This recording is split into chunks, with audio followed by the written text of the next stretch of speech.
This is going to be my miscarriage story. I think that I'm finally emotionally ready to sit down and do this video without sobbing through it. So I've got the opportunity. I'm home alone, which doesn't happen very often. Thomas took Jaden to the Wright Pat Air Force Museum. So they're there looking at airplanes and fun stuff like that. And I stayed home because I've got quite a bit of schoolwork I need to catch up on that I kind of fell behind with, and I've got a lot of stuff I need to catch up on. So I'm using this time to catch up on some of my homework, and I'm also using this time to make this video. Just for a warning, I am going to go into a lot of detail about my miscarriage, so if you don't want to hear or listen to the details of a miscarriage, don't watch this video, because I am going to go into detail, because I feel like it would have been helpful for me to have watched someone's video that really explained everything that went on before I had to go through it. I think that it would have been a little better if I was more prepared. So I'm not leaving anything out, so don't watch if you don't want to hear about it. Okay, so I'll start right off. On Tuesday, I went to class like I normally do. On Tuesdays and Thursdays I have a class at 1 o'clock, and then I have a class at 2:30. So I have two classes. I went to my first class, everything was fine and dandy, and then I had to pee, so I went to the bathroom before my second class. Like a few minutes before the class was supposed to start, I went to the bathroom. And I noticed when I wiped there was a little bit of pink, like streaked on the toilet paper, very faint, lightly, and I'm like, oh my gosh. So I wiped again and I realized, yeah, I was spotting. It was just a little bit. There wasn't any on my underwear or anything like that. It was just simply on the toilet paper, and it was just very faint. I'm like, oh my gosh. Thomas was at work, and so I got out of the bathroom and I tried calling him. I called him like 3 times and he didn't answer, and then I sent him a text message. I'm like, you need to call me back. It's very important. So I was like, red flags were like going off everywhere when I saw the little bit of pink on the toilet paper. I mean, it was so faint. It was like barely there, but it was there. And I know a lot of people say, oh, spotting's normal in pregnancy. I don't think it's normal. It may be common, but I don't think that it's normal. I don't think that you should be bleeding. So I went ahead and went to class because I didn't know what else to do. So I went ahead and went to class, and it's an hour and 15-minute class, and that class drug on forever and ever and ever. I could not wait to get out so I could go to the bathroom again to see if I was still bleeding or still spotting. It was like I said, it was just so very light. Like, I didn't know like if this was serious or not. So like, I didn't want to move around in my seat. I was just sitting there like staring at the clock the whole entire time. I probably didn't comprehend anything anyone in the room was saying. Like, I was completely in my own world, like, just like waiting for the class to get out. It was awful. So I got out and I went to the bathroom and I wiped, and again it wasn't as bad as the first time, but it was kind of like an orangish color, very faint, like hardly there at all. So I went home, and I didn't say anything to anybody. Didn't say anything to Thomas's parents or anything, and I just went on about my day. And Thomas called me back, and I kind of filled him in what was going on. He was freaking out. He was like, okay, do you want me to come home? Do you want me to take you to the hospital? All this stuff. I'm like, no. If it gets any worse, I'll call you and let you know. If not, you just go ahead and work, and when you get off work, then we'll go into the hospital. So he got off at 8 o'clock that night, and as soon as he got home, we went into the ER. At that point, I didn't really think that I was miscarrying. I was still pretty hopeful at that point because it was hardly there, but I basically went to the hospital for Thomas because he was really freaked out. So I went to the hospital. We had to wait in the ER forever. Forever and ever and ever and ever. It seemed like we were in there for like 2 hours waiting in the waiting room. It was terrible. So we finally got in. We went to our little room, and a nurse came in, and she brought a Doppler with her. And she, you know, had me lay back, and she tried to find the heartbeat with the Doppler. And at that point I was 9 weeks and 2 days. And so she couldn't find it. And it didn't worry me at first. And she kept on, like, she would pick up my heartbeat, and then she would, like, touch my wrist to see if the heartbeat she was getting was matching me by my pulse. And I'm like, duh, lady, yes, that is not the baby's heartbeat. A baby's heartbeat would be way faster than that. I've had a pregnancy before. I know what a heartbeat sounds like. Like, there's no doubt in my mind that was not the baby's heartbeat. So she kept looking. She couldn't find it. And she's like, okay, you're still a little early, you know. I wasn't able to find it, but the doctor will be in a second. So the doctor came in. He wheeled in this ancient-looking mobile ultrasound device, and he set it up. He's like, okay, we'll have you lay down. We're going to check. We're going to see what we can see on the ultrasound. We might not get a very clear picture because this isn't it doesn't give a very clear picture. This one doesn't, but, you know, we'll see what we can find. So he had me lay back, and he was, put the probe on my stomach, and right away he found the baby. He's like, okay, this is your uterus. There's your baby, and it's good. It's good that we see it, that when pregnant women come in this early with bleeding, the first thing that we want to check and make sure that it's not a tubal pregnancy. So it's good that it's in your uterus where it's supposed to be. And he kept looking, and then he's like, well, I'm not getting a clear enough picture to see if there's any cardiac activity, but it doesn't mean it's not there. It's just that we can't see it. You're still kind of early to be doing an abdominal ultrasound. He's like, so and then he stopped. He literally looked for maybe, I'm serious, maybe 20 seconds. He looked, and he was real nonchalant and, like, not worried about anything. And he left the room. He's like, we're going to draw some blood to see if you're Rh positive or Rh negative or whatever it is, and to check your HCG levels, and then we'll do an internal to see if your cervix is open. And so I'll be back. So, and then he left. And then the nurse is like, do you want me to keep trying to find the heartbeat with the Doppler? He's like, yeah, sure, you can do that. So she tried again and again and again. She couldn't find it. And at that point, I was freaked out, because I know at 9 weeks and 2 days, you should be able to hear a heartbeat with a Doppler. So that's when I really started to freak out. And so she left the room. A lady came in, drawed blood. I have the worst veins ever to draw blood from. They're tiny, and it's always hard for them to get blood from me. She tried on my left arm and got like maybe like a half a vial, and then it stopped. So she had to come over to the other arm, and she was finally able to barely fill up all the vials of blood. And then the doctor came in, and he did an internal check, and he said, well, your cervix is closed, so that's good, and there's no active bleeding, so that's good. He's like, okay, so what we're going to do is everything looks okay, everything looks fine. I'm just going to have you follow up with your OB tomorrow. And he left, and that was it. And once he left, we asked the nurse, we're like, is there any way we can get into radiology tonight so that we can get an internal ultrasound to see what's going on? Because, like, at that point, we still didn't have any answers. Like, he was just so nonchalant about everything, like, and she's like, well, since it's not an emergency, probably not.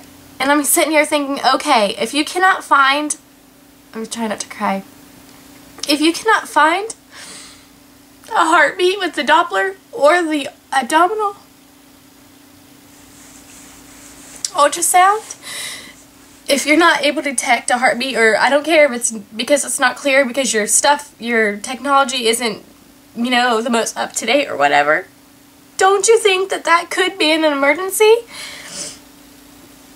Like, you know, they just sent us home with some discharge papers that said to follow up with your OB, and then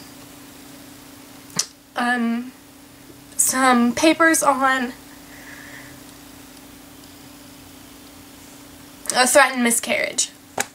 They said, you know, bleeding can be common in pregnancy, and it could just mean that you are overworking yourself, that you need to take it easy, and the doctor might put you on bed rest, and you just need to take it easy and all that stuff. So he's like, just follow up with your OB tomorrow, but I think everything's going to be fine. That's what the doctor told me, and sent us on our way. So we came home that night, not knowing what was going on. And the next day, as soon as I woke up, I made an appointment with our OB. I haven't even had my first prenatal doctor's appointment because the place that I was going to, I couldn't go to my normal OB because she doesn't work with the birth center that I wanted to go to. So I had to go to this other group of people. It was 4 midwives and 2 OBs in this one office. And it's about an hour drive for us, but I wanted to do that because I wanted to give birth at the birth center. I wanted a water birth, a natural childbirth at the birth center. So there was a very limited amount of people that I could choose from. So they were one of them, and I've heard really good things from them. So we went with them, and they don't start seeing patients until 10 weeks. So and here I was at that point 9 weeks and 3 days. So I hadn't even had my first ultrasound. So this was Friday. No, this was Wednesday. I wake up on Wednesday and called. And I was supposed to have my first prenatal on Monday. So I hadn't even seen him yet. So I called them. I didn't know what they were going to say. I didn't know if they could get me in today or not. And just called and said, we were in the ER. We had a ER scare last night. I was spotting blood, and they weren't able to find a heartbeat with the Doppler. And they said that we needed to make a follow-up with our OB the next day. So she's like, okay, I have an appointment at 1:30, and you can come in then. And so I was so happy they could get me in the same day. So, we just waited around until it was time to get ready to go, and I got up and went to the bathroom again, and there was more pink spotting. And at that point, I just broke down because last night he said, there's no more active bleeding, it's stopped, and I'm like, okay, well, maybe everything's going to be okay. But at that point, I knew in my heart that I was miscarrying when I went to the bathroom and wiped, and it was still pink. And I walked into the bedroom with the toilet paper, and I'm like, look, Thomas, I'm still spotting. And at that point, I completely lost it. I got in the shower, and I was just bawling my eyes out. And Thomas got in the shower with me, and we just held each other, and we just cried. Because at that point, I knew things weren't good. So, after we got out, I got ready, we left. Thomas's dad watched Jaden for us. So we went to the appointment. And they have a really, really nice office, and they got us right in. And as soon as we went in, they took us to this room that had a big ultrasound machine right in the room. I thought that was awesome. I didn't know if I was going to, see a doctor first and then try to find the heartbeat with a Doppler, and then if they couldn't, I thought maybe they'd have to send me somewhere else to get an ultrasound. But it was like all right there in the same room, so that was pretty neat. So they came in, I filled out my paperwork, they asked me questions, they asked me what was going on, and they're like, what color is it? Is it pink? Is it bright red? Blah, blah, blah. I was like, it's really light pink and like almost like an orangish color. It's so light. She's like, okay, well, we can't guarantee that everything's going to be okay, but since it's not bright red or anything, things could be okay. So that's the nurse talking to me, and then the doctor came in, he introduced himself, he's like, okay, we're going to give you an internal. You're kind of early for an abdominal, so that might have been why they couldn't get a good picture. So we'll do an internal and see what we see. And so he started doing the ultrasound, and he turned the screen towards me so that I could see it, and right away I knew that I knew that there was no heartbeat, because he was searching around. He's like, okay, here's your uterus. Here's the yolk sac, and here's your baby, but I'm not seeing any heartbeat, and at this point, you're far enough along that I should be able to see a heartbeat. And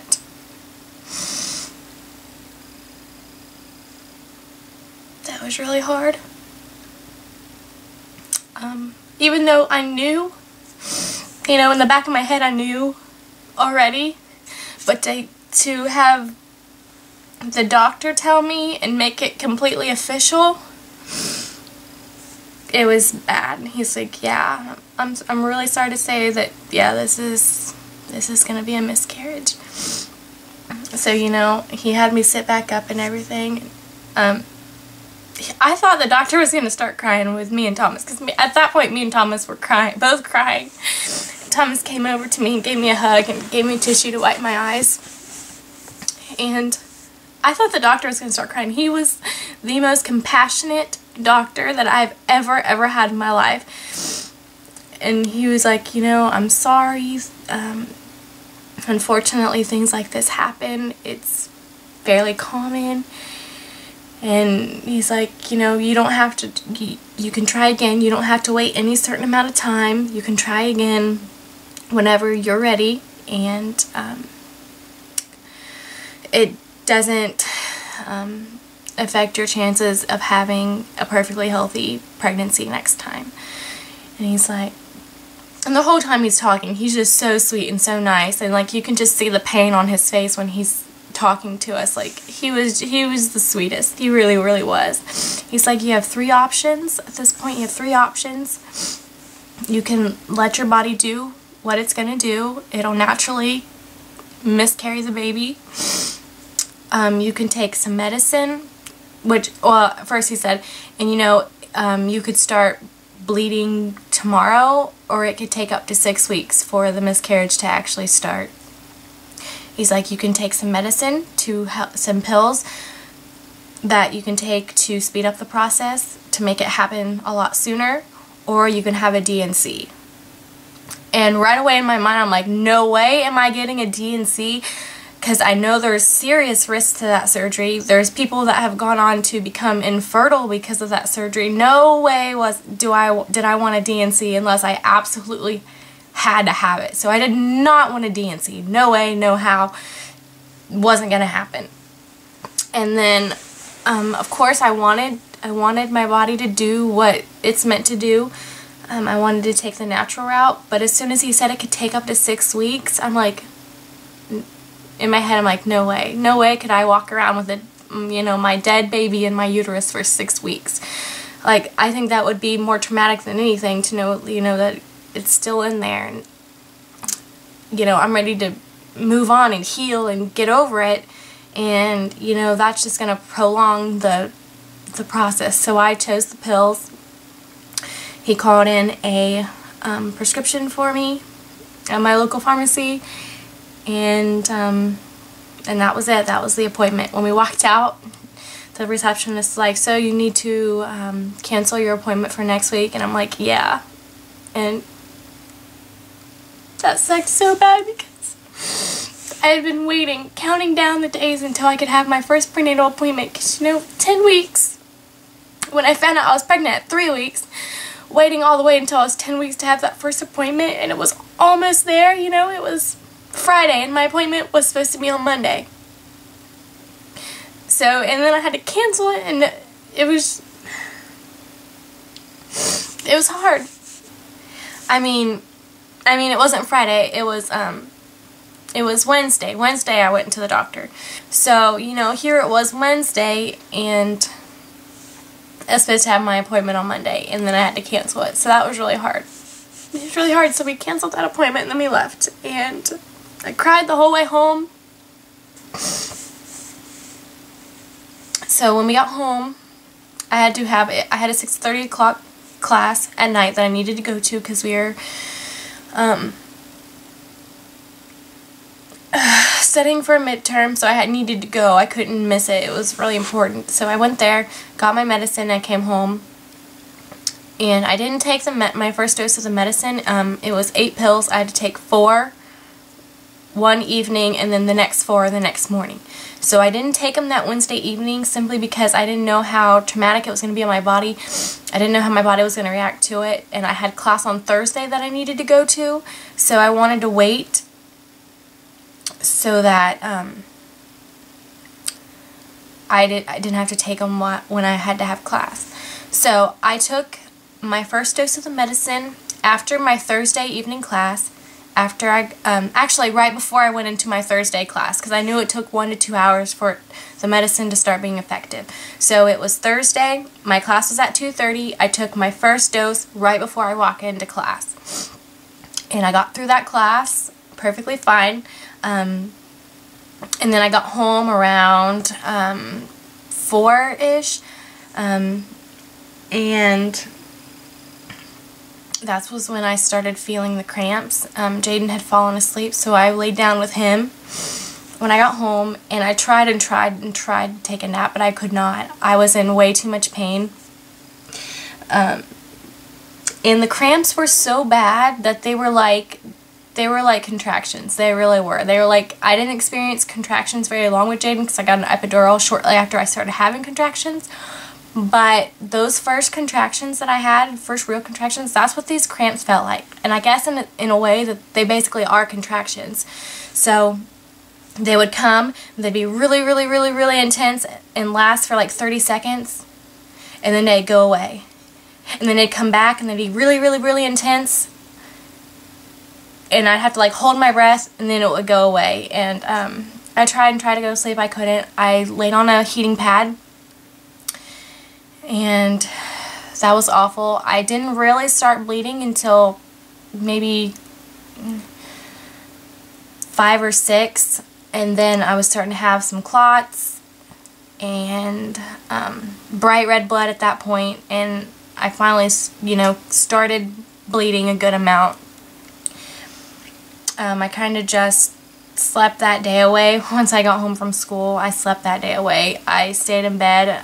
Once Jaden woke up from his nap, Thomas's dad took him, so I could, just rest and lay in bed, and I was laying on my heating pad. And I tried to go to sleep, but I couldn't. The cramps were so bad. Like, they were terrible, and no one warned me how bad they were going to be.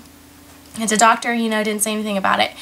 And once I started researching the medication, I saw that a lot of doctors will prescribe a painkiller along with the medicine, Cytotec, I think what it is. But I took the generic version of it, so I took the generic version. But I didn't have any pain medicine, so I just kind of had to deal with the pain, and it was pretty bad.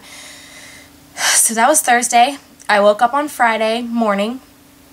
I was feeling okay. I took my next dosage with breakfast. I only had 2 short 1-hour classes in the morning, so I figured I could get through those and then just come home and lay back down. So I did that. And Friday, I think, was the worst day for me. The cramps were so intense, and they were like a few minutes apart, and they were just so painful, and all I could do was just lay there and just let it happen. And I was bleeding and bleeding clots, and it just wasn't fun. Yeah, but the only thing I can describe the cramps to is contractions. They pretty much felt like contractions for me. They were pretty intense. And then Thomas got home from work. What time did he get home? At like 4 or 5. And he wanted to go out to eat with as a family and with Thomas's parents. I'm like, okay, I think I can handle it. I think I can handle going out to eat. So let's do that. Maybe it'll take my mind off of things. Maybe I'll feel better once I get up, get dressed, start moving around. And right before we decided to go out, right before it was time to leave, like 20 minutes before it was time to leave, I went to the bathroom, and I pulled out my pants, and like right there in my underwear on my pad was the fetus, and it was all one piece. And I'm sorry if this is too much information. If you don't want to listen to this, you can skip forward, but just for anyone who has to go through it, I want you to know what to expect. It was like the size of a large grape. I mean, I couldn't believe how big it was. Like, that was my baby there. And it was still in the sack. And what it looked like to me, like, I don't know if I'm identifying parts correctly or not, but I think I saw like the yolk sac. It was like a yellow circle like on the top, and then, you know, it was in the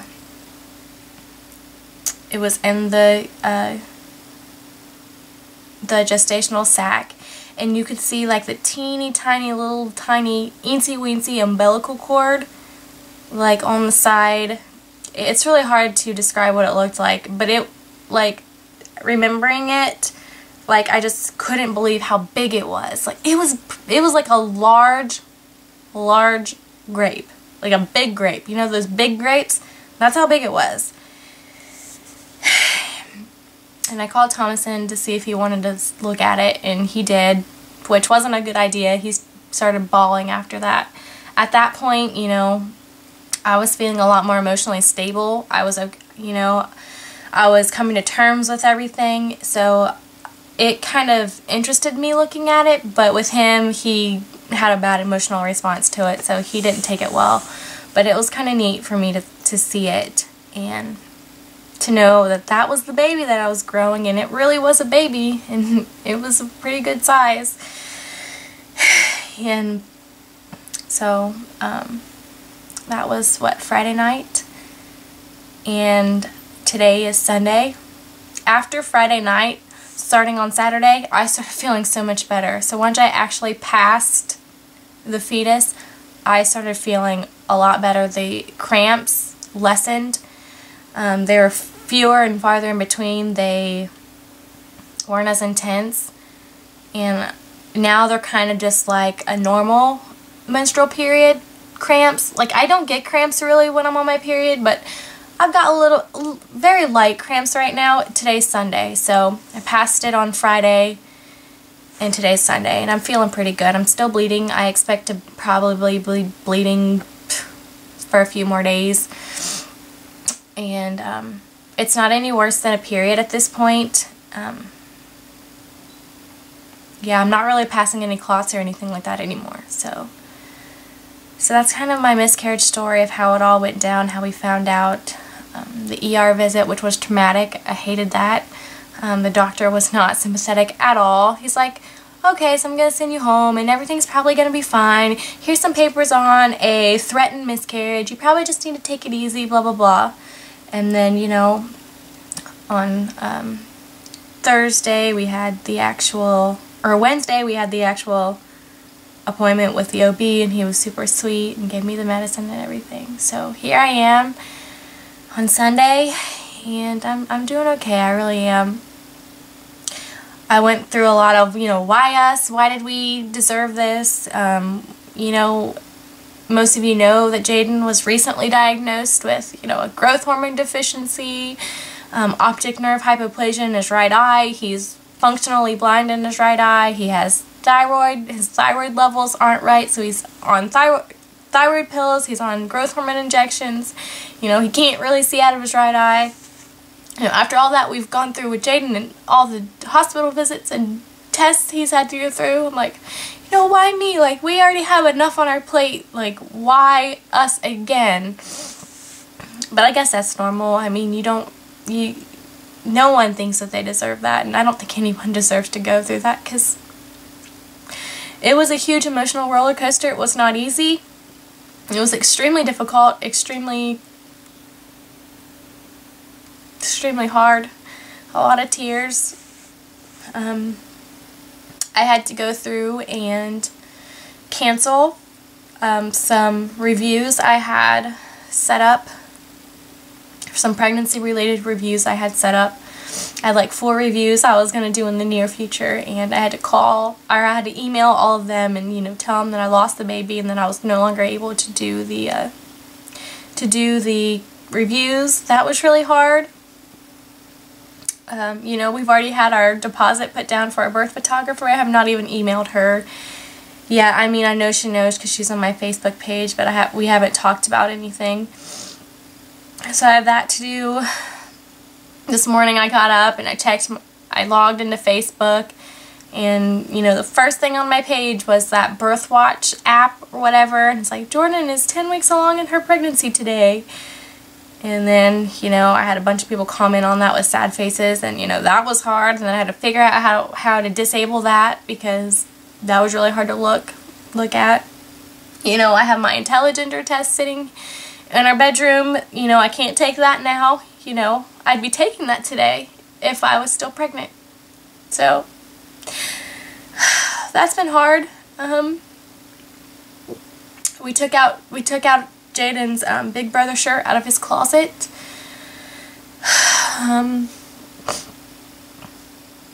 I've packed away some of the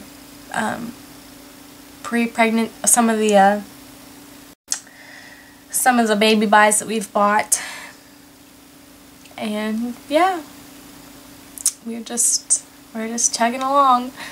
I'm going to make a follow-up appointment with our doctor, with my OB, as soon as the bleeding stops, and I want him to do another ultrasound to make sure there's no tissue left in my uterus, and check my HCG levels to make sure they're going back down to 0 like they're supposed to be. And as soon as we get cleared for both of those things, we're gonna try again. We talked a lot about it, Thomas and I, and originally I thought maybe we should wait a year, because most of you know I'm still in college. I've got this year, the rest of this year, and next year before I graduate with my teaching license. And we planned this pregnancy to where I would be due in the summer, the beginning of summer, so that I could have my summer break off with the new baby. So I was due May 20th, and I got out of school like May 5th or something like that. So I was due right after my last semester this year was over. So I would have the whole entire summer with the new baby. And now, you know, things didn't work out. That's not going to happen anymore. So we talked about it a lot. You know, is it going to be feasible, you know, me having the baby? I mean, I'm going to have to go right back to school. There's not going to be any time off. And we decided that even though that may be the case, that we're okay with that, because I do not think that I can emotionally go a whole entire year without trying again. Every time I see a pregnant person, every time I see, you know, pregnancy vlogs on my YouTube subscription list, every time I see newborn babies, I think that that would just be too traumatic for me and him both. Because, you know, we're so ready for another one. We've been ready, and we've bought so much stuff already for this baby, and we're not interested in waiting. As soon as we get the go-ahead from my doctor, once they do the ultrasound to make sure everything's out and check my HCG levels, we'll be trying right away. So that's our plan. And thank you all for your love and support. I know this video is way longer than I wanted it to be, way longer than I wanted it to be, but I wanted to make sure that I touched on everything. So and what's really helped me is talking with other people that have gone through this. It's one thing for other people to try to comfort you and, you know, say you're in our prayers and we're thinking of you and we're so sorry. It must be so hard, but it's not the same if you haven't been through it. And I've been guilty of this too. Like, I knew that a miscarriage must suck, but I didn't know how bad it really is. I didn't know how painful emotionally it was, or physically. I didn't know how, you know, bad it would hurt actually to have a miscarriage. So talking with people that have actually gone through it has really been helpful. I've been messaging back and forth with Kayla and Sky, and I mean, she's been through it twice, so she really knows what I'm going through, and that's been helpful. And, you know, Jennifer J.P. Seuss, she's gone through it, so, you know, that's what's really been helpful for me. And being hopeful for the future and trying again. So if you have any questions, ask away. You know, I'll answer just about anything. And that's it. That's my extremely long miscarriage story. So I hope this helps somebody in the future. Alright, bye guys.